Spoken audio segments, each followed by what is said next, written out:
Hey guys, this is Jamil Cruz from EXUDE magazine, and right now I have the privilege of sitting and speaking with one of the nation's leading experts in marketing and branding. Her name is Marshawn Evans. For those who are not familiar with her, she is one of the nation's leading experts in the art of maximizing potential. She's a reinvention strategist, an entrepreneur, and an entertainment attorney. Marshawn Evans is the founder of Me Unlimited, which is a corporate life enrichment consulting firm focusing on reinvention, diversity, innovative leadership, and peak performance strategies. She is the author of the best-selling book, Skirts in the Boardroom, a woman's survival guide to success in business and life, and the founder of the Skirts Network and the Work Your Skirts Awards. She is the founder and former president of Edge 3 Sports and Entertainment, which is one of the nation's fastest-growing women-owned sports agencies. She's also a third runner-up in the Miss America pageant. A lot of you guys who follow the reality show circuit probably recognize her as one of the contestants on Donald Trump's hit reality show, The Apprentice. She also received a law degree from Georgetown University Law Center in my hometown, Washington, D.C., and she's also a member of Alpha Kappa Alpha Sorority Incorporated. So, so thank you, Marshawn, so much for being there. How are you today? I'm good. Thank you so much for having me. I appreciate it, and I appreciate the love with the introduction. I certainly feel it, and I'm glad to be here. Absolutely. And again, as I stated, you are in many circles considered a phenom at what you do. I mean, you're just like a branding genius. So tell me more. Tell me more. I can go on for days. Believe me, I can. Especially since it's not my background. I was trained as a lawyer, so I appreciate that. Absolutely. So, can you tell us a little bit how you got your start? I mean, like you said, you have your background in law. So, how did you get your start? Well, I guess I would say with what I'm doing now, Me University is a business and branding platform. It teaches people how to align their purpose in a way that's profitable by building a brand platform. And I'm certainly not the person or the poster child that anybody would have expected to create that, but really what I've done in this season of my life is create a business that makes the rest of my life make sense. If you can go with me here, because when people say, how did I get started, a lot of things I fall into, and I wouldn't have been able to map out a plan of how I've gotten to where I am today, of running a company that really is an extension of my faith and also my desire to be a producer in the marketplace. And so if I can just take you back a little bit, I was a political science and criminal justice major when I was in college, went to Texas Christian University. Go Frogs. I was there when LaDainian Tomlinson was there. We actually came in the same year. So I always use football references. It makes it more relevant to other people. But so I went to college, and I was always speaking. Even when I was in school, I knew I wanted to be a speaker. And so I spent a lot of time developing programs and doing things that would enable me to we didn't call it a platform then, but I was building a platform for myself even as a college student by starting youth nonprofit organizations. And really what I really wanted to do was make sure that my resume was strong enough so that I would be able to stand out against other college students in getting ready to apply for law school. And so what I didn't realize that I was actually doing was building a platform. And so I ended up going to compete at the Miss America competition in 2001 and placed third runner-up and won the interview and talent portions of the competition, but also community service. And that community service piece was really key because I had a platform working with kids in juvenile correctional facilities, trying to keep kids out of jail, basically, help them make good choices. And I had built what I would now call a national platform speaking on that topic. And so for me, that's how I think I got started. I looked at how I could distinguish myself from my peers early. I always wanted to stand out. And I did things that nobody else would really do or think to do because maybe they thought you were too young to do it. And then when I got the opportunity to go and compete in the Miss America system and go to Miss America as Miss DC, I heard you say you're from DC. Yes, I am. I don't know if there you go. On the screen or not. But going to compete at Miss America really opened a lot of doors because I was speaking nationally and I knew I wanted to continue that. And so after I went to law school, I did the apprentice, started practicing law, did the athlete thing. Through that period of time, I've really tried to build more of a business platform, not just a nonprofit platform or a youth platform. And so that's kind of how I've gotten to where I am today. That's the best that I can do in a kind of shortened version of it. Absolutely. So when you went to law school, and obviously you did really well in law school. You graduated. You got your JD, and you're practicing law at one of the top law firms in probably in the country. And you had a secure job, a secure 9 to 5, or I know 9 to 9. yeah. If for a lawyer, it's a little bit more than 9 to 5.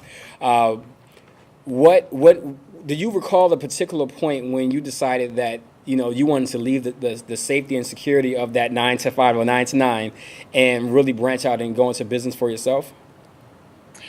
Yes, I remember the day that I had the realization that I wouldn't be able to be fulfilled in my legal practice. I was working at a really big law firm, and one of the things I negotiated before I accepted my offer with this firm was to take a fellowship, actually. And this fellowship was the opportunity to represent poor people in really, I would get a lot more experience as a lawyer, basically. And I was going to be working with people who had been kicked out of their homes and evicted from their apartments, and also people who weren't getting their employment benefits. So this fellowship, it was with Atlanta Legal Aid, is only reserved for 5th or 6th year attorneys. But I had negotiated that in order for me to accept this is the power of having leverage and having some options. Absolutely. So I had said, I'll accept my offer if you all will let me do this fellowship in my first year. And so for 6 months, I was at my firm on the 22nd floor, beautiful view of Midtown Atlanta.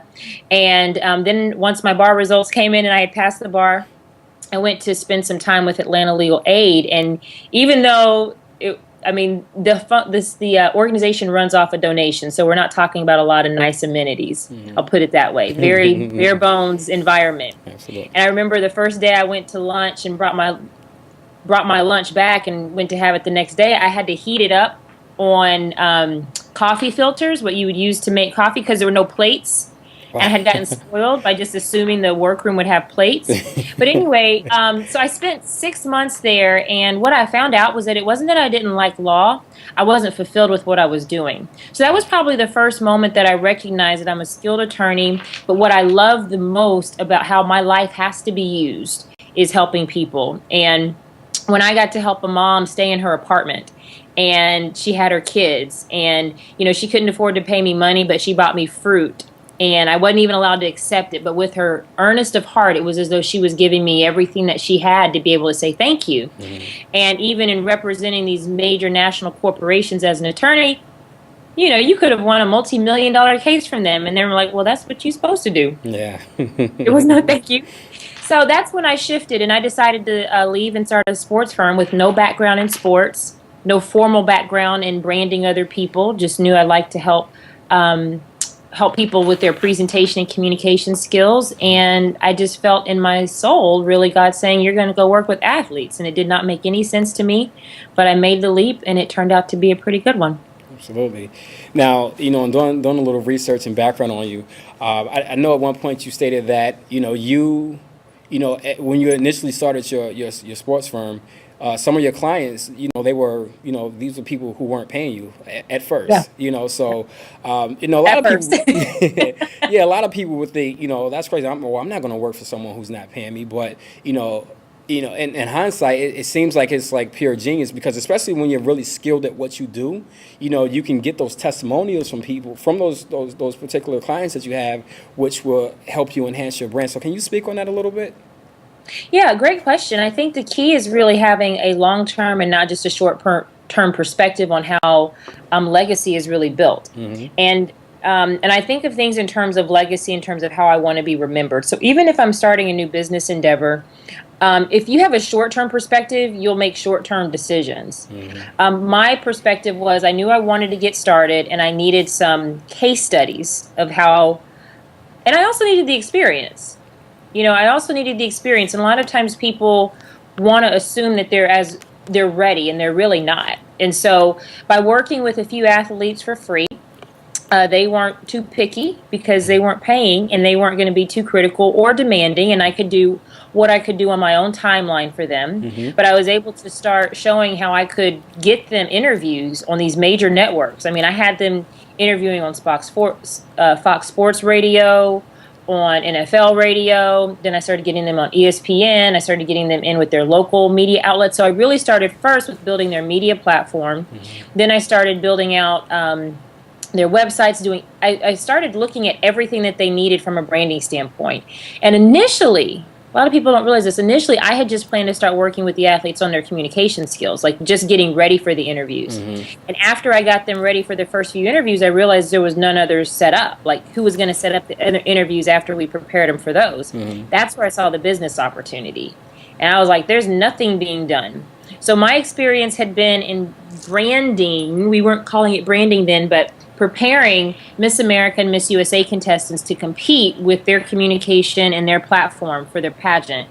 So I took the same formula that I would use for Miss America or Miss USA or even a politician, because I'd worked with some politicians, mm-hmm. and I applied that to athletes. And there was nobody else, in my opinion, in the marketplace that was creating a comprehensive brand platform from a business, philanthropic, social media, event engagement standpoint. I mean, we were literally everything for the athletes except negotiating their contracts. We did their marketing endorsements and had an attorney at the helm of being able to see creatively, but also from a protectionist standpoint.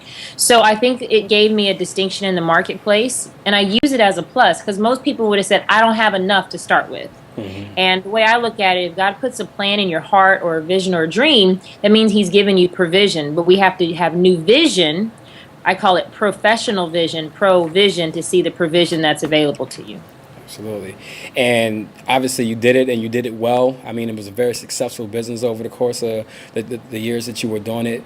And then you decided, that wasn't enough for you, and you wanted to actually go a little bit further. And that's when, Me University and Me Unlimited came about. Can you talk about that a little bit? Yeah, so Me University came off the heels of the sports world, and I had no idea why God had put me into the sports world, and then it was very clear to me that he was transitioning me out of that, and I thought, we just got started. It's been 3 years. We're just getting started, really. The reputation is good. We had this beautiful Midtown loft office, put money into it, and I'm like, what are you doing?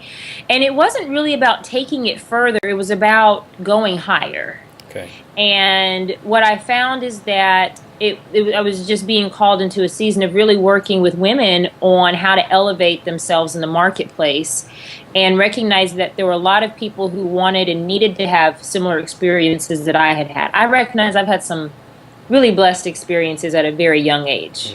Mm-hmm. My 20s look for a lot of people like someone's lifetime. And I stopped and I said, Lord, there's got to be a reason why you did that. It's not just for me, it's for other people. So that's where really Me University was birthed from. It's designed to teach people how to elevate their profile, to live their passion in a way that aligns with their God-given divine purpose. And at first I was a little nervous. I was like, I don't know if people are going to receive from me being able to talk about my faith in a marketplace standpoint. And then I just decided I didn't care anymore. And it's amazing the number of people from all walks of life who've been attracted to it. And I believe it's a powerful movement. I don't believe it's just something that you learn from. I believe it's a way of being that you grow into, a new way of living your life.